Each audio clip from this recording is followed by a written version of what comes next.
Hello, friends, and welcome to another edition of Magic Mondays. This is Alex with Alex is Gaming. Today we are looking at a rather unusual deck called TribalMITE. Um, it's kind of a play on the old slogan Dynamite, but this is TribalMITEs because I really like tribal decks. They are not frequently the most successful kind of deck you can build, but I think they're a lot of fun. I really like the idea of various species in the Magic the Gathering universe kind of sticking together.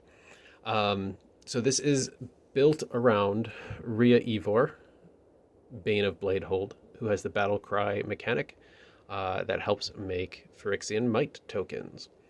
And to that end, we have Crawling Chorus, Phyrexian who can make a Might token. Skrilev, Defector Might, who can help get mites through and actually do that toxic damage.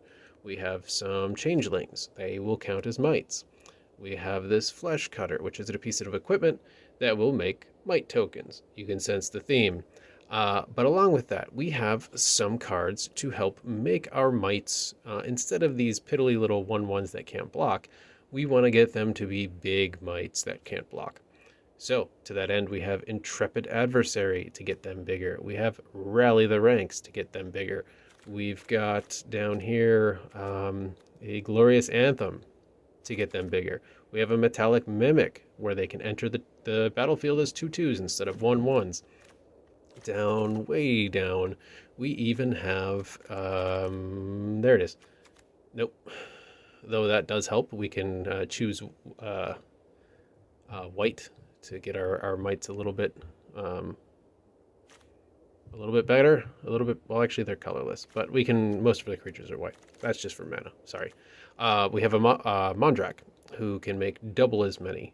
We have this Might Overseer, this is what I was thinking of, who will pump up those creature tokens and give them a +1/0 and first strike.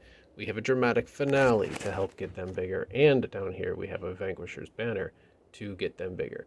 Now, in terms of creature type and this card, picking Phyrexian would make the most sense. I've got 8 Phyrexians in this deck. However, it's about mites, so of course we pick mites to get them +1/1. And if everything goes sideways, we have a Divine Visitation to make angel tokens instead. It's worth noting, just for fun, I also put in a Westvale Abbey so we can sacrifice 5 mites to make the Profane Prince. But that's the basic deck. Here's the breakdown. We got 23 creatures, got a few instants, a handful of sorceries, some artifacts, and a Lily Planeswalker. In case those mites die, we can draw some cards. Pretty cheap to actually play most of the cards, average of 2.9. And yeah, that's the deck. It's not really designed to win, but it is designed to have fun and throw some uniqueness out into the Magic the Gathering Historic Brawl world. So let's go check it out. We are currently waiting. And currently waiting. Currently waiting. Perhaps soon we'll be currently waiting. Oh, we have an opponent. And our opponent is going to be ready. Sinkhole, who's playing Golas Tireless Pilgrim. At some point, I am going to have a number of Golas Tireless Pilgrim decks, but they're all a little strange, because that's what we do. So I'm not super thrilled with this hand, as we don't really have much. We just have some 3 mana cost enchantments. But hopefully we have some decent draws, and we don't get overwhelmed by the Golas if he's got any kind of speed on that side, which looks like he might. Again, most of my decks are not made for speed. Last week's deck with Zeta Hedron Grinder is an exception to the rule.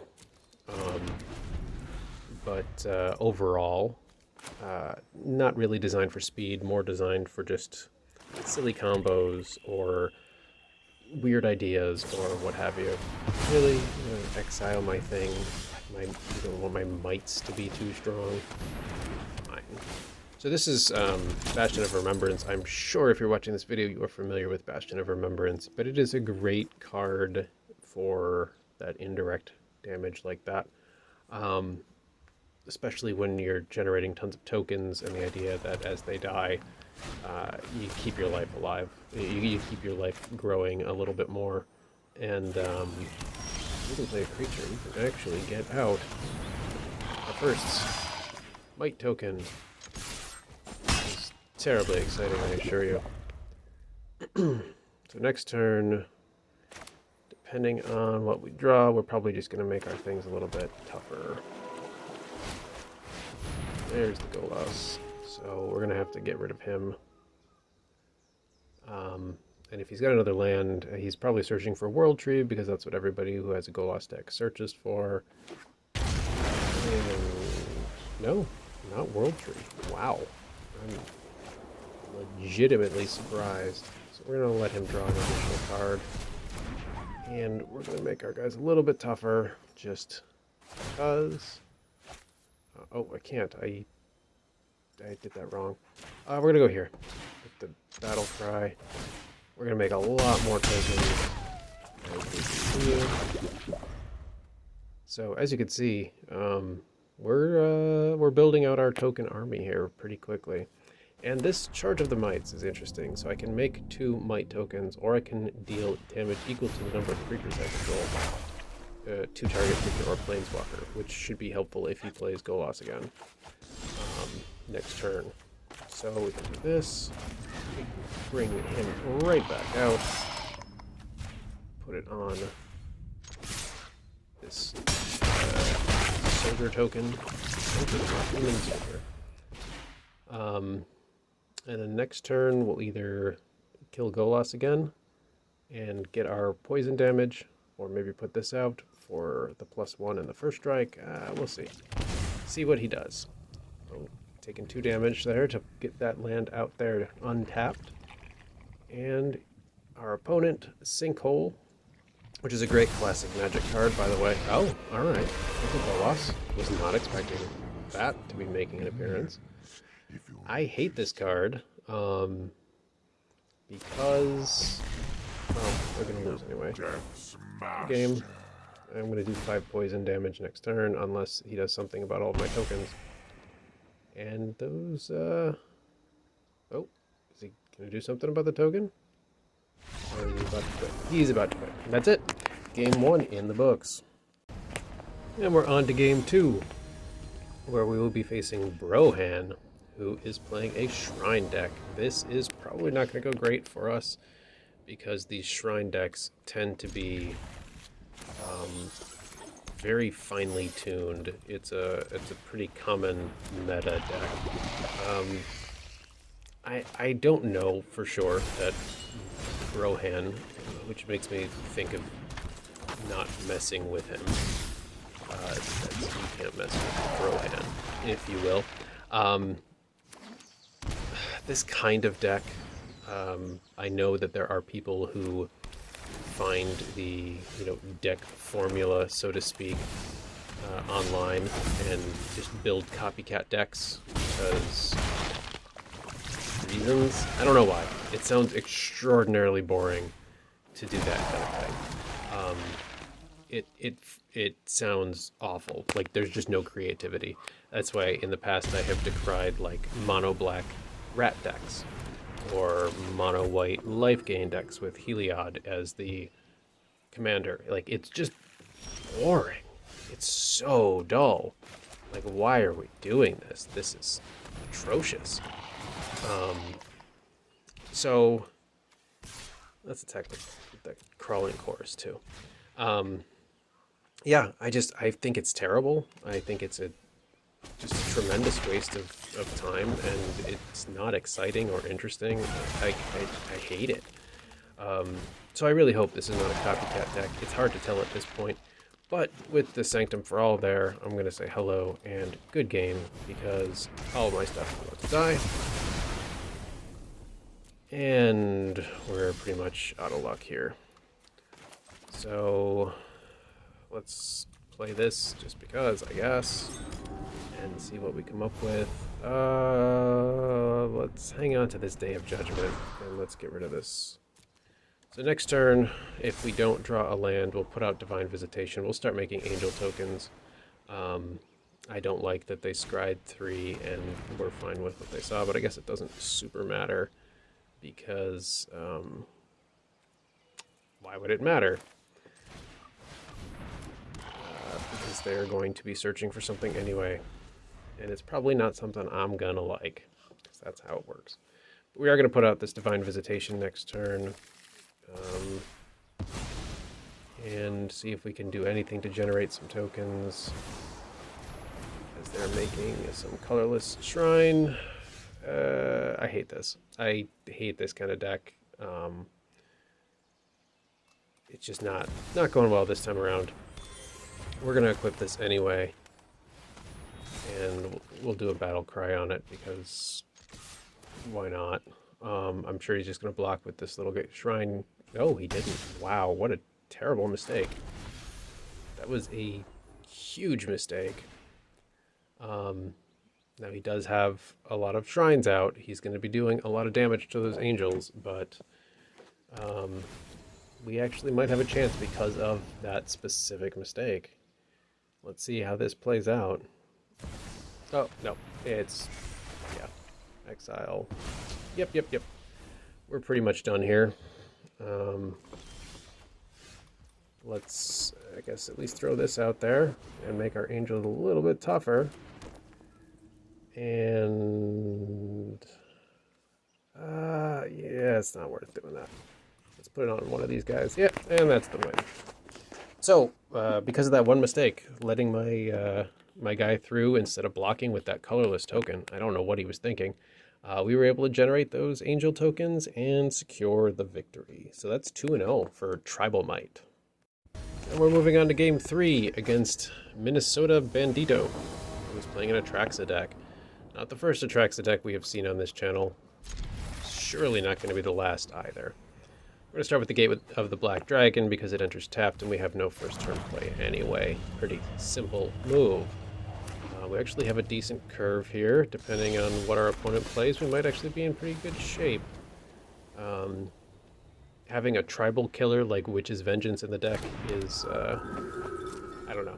It's just, as I said, I really like tribal decks. Whether it's goblins or, you know, something more exotic like mites. It just makes it more interesting, I think. A nice flip side land card here. I really like these. The versatility of them is great. Chromatic Lantern in a 2-color deck is not necessary by any stretch, but it does give a little bit of flexibility, and it's a really nice target for removal. Because it is a big target in a lot of decks to get rid of a card like Chromatic Lantern. And it actually doesn't it doesn't super matter in this deck. So it's almost as much of a distraction as anything else. Yeah, Disdainful Stroke. That's no fun. We got some counters and removals coming from Atraxa here, which is not making me super thrilled. But let's try again to get our commander out. Oh, we got another counter coming? Really? Nope. Removal. Okay. Let's just say hello and good game, because I can see how this is going to go. It's all about removal until they get our Atraxa out. Which, it's a good strategy. I'm not going to say it's not a good strategy. Let's make a Might, because it's a Might deck, and I might want to get one out. You're welcome for that. I feel like I should edit in a laugh track on that one. Yeah, this is not going great. Here comes the Atraxa. It's gonna start proliferating like mad. One good, no, never mind. I was gonna say the one good thing is it doesn't have vigilance, but this one does have vigilance. I was confusing it with a different card. So we could actually Profane Procession it, because that sounds like the kind of thing they would do to us. So So let's exile that Atraxa unless they have some sort of a counter in mind. Profane Procession in a commander deck or a brawl deck or whatever is really powerful because for 5 mana I can exile a target creature, and it's if there's 3 or more cards exiled with it, then transform it. But if you just use it on the commander, it never has any cards exiled with it, so you can just keep removing that commander over and over and over again. So it actually never transforms. I can't believe they bothered to destroy my might. I mean, I guess that's perseverance or something. I don't know. Let's put this back out and see if it actually can fly this time. Or if it's going to get killed again. Oh my goodness. Let's say nice, because that was a nice play, and they're being annoying, and they're going to play Atraxa again, and I'm going to just exile it again.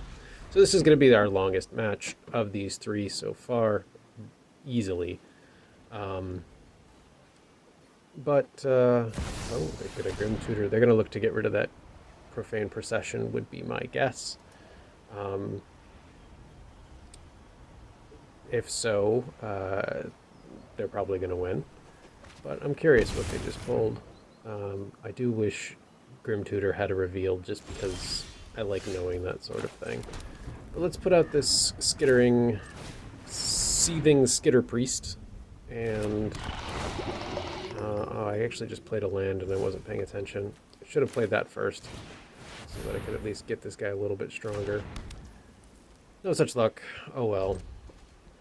But when he dies, it'll make a might. And he has Toxic, so we can keep working on those. Oh my goodness. There goes all my stuff. Alright, next turn is Atraxa. I'm not going to get my commander back out. And yeah, they won. That was a good play to get Farewell. Farewell is really powerful. There's not much we can do at this point. I just don't see it happening. I guess I could make a Might token. Let's actually do that before the end of their turn. Yeah. When it enters the battlefield, each opponent sacrifices a non-token creature. I don't have a choice. But I get to make a blood token, and that's terribly exciting. I'm really glad I was also able to make this Might, which would sacrifice for 2 black, but I still won't even have enough to get this guy out. So we're going to put out this Basilica Shepherd, which makes some Might tokens. So as you can see, this is certainly not a foolproof deck by any stretch. But it is kind of a silly concept. It does have a fair amount of flyers, which just by design are a little bit harder to block than a typical creature. Oh, now they're really starting to play some power cards here. And this is not looking good for the good guys. We can't even use the Witch's Vengeance to do anything about that. That would be helpful. We could do a Gravedigger and pull back that, but I mean, I guess we might as well. Yeah, this not looking good. This Atraxa is going to start proliferating. They're going to get an emblem with no maximum hand size. Their Swords to Plowsharing. Yeah, this is just a good game at this point. I'm just going to decline and quit out because I just don't have a chance at all. And on to our 4th and final game against a Whisper of Cinnamon. I like that name a lot. That is a really nice name. Hello, Whisper of Cinnamon. Good game. That's just a very poetic name. I like it a lot. And they are playing Jor Kadeen, who is going to be a pain to deal with because it's going to be an equipment-based deck and whatever. So we're going to have to get a move on early here. This Charge of the Mites might be useful. There's another pun for you. You're welcome. Let's do Radiant Destiny, and we will do Mites. So we have a 4-2. Let's actually attack with that because why not? This Eater of Virtue is definitely going to go on this Jorkadine, and he's going to start ramping up that commander in a very Voltron-y way. So it's going to get ugly fast. This is going to be our best hope, but right now we only have that one creature out, which is less than ideal. And yeah, it's a 5-3. He's drawing cards. He's still got some mana left over. If he doesn't play anything, we can make some might tokens, and that's going to be possibly our saving grace. But if he does play a creature... nope. Black Blade Reforged. That is a fantastic move right there. I'm going to say nice. We're going to make some tokens. We're going to attack. We're going to make a lot of tokens. We got the City's Blessing now, so we got a whole bunch of 2/2 mites that can't block. We're going to have to charge of the mites next turn, for sure, unless he does something to wipe out our creatures. And if he does, then we're going to do the Divine Visitation and go back to the Angel tactic that we used in the earlier game. Here's the Black Blade. Yeah, that's an 8/6 with Trample. That's a good time. And he's going to get stronger as he attacks. And he'll be drawing cards. Jorkadine, very nice Voltron commander. Yeah, 9/7. We're going to take that 9 right in the face. Because we have to. But at this point, we can rally the ranks. We're going to choose mites again. Because this is the idea. Is just to... kind of make a ridiculous deck. And that is going to seal the deal, I would think. Let's put it on you, and we're just going to swing for lots of damage. That's it. Victory. So, thank you all for watching. This, again, very strange deck. Just designed to be kind of an outside-the-box deck, like pretty much everything I try to run. I don't like the idea of these meta decks or these super basic, I didn't put any thought into this other than clicking Rat Colony 56 times decks. That's super boring. That's like Magic for Dummies Volume 0. Like, that's just... I find it insulting, honestly. Whereas making a Might tribal deck that could become an Angel tribal deck, kind of, sort of, accidentally, I just think it's more interesting. I think the variety is more interesting. And I hope you agree. I hope you enjoyed this video. If you did, please like, subscribe, all that stuff. I've got Magic videos. I've got Shadowrun videos. We just started Papers, Please fairly recently. Got all sorts of stuff coming to the channel. Thank you so much for watching. Please check out some of my other stuff. Tell a friend, whatever. But thank you for watching. Take care, everybody.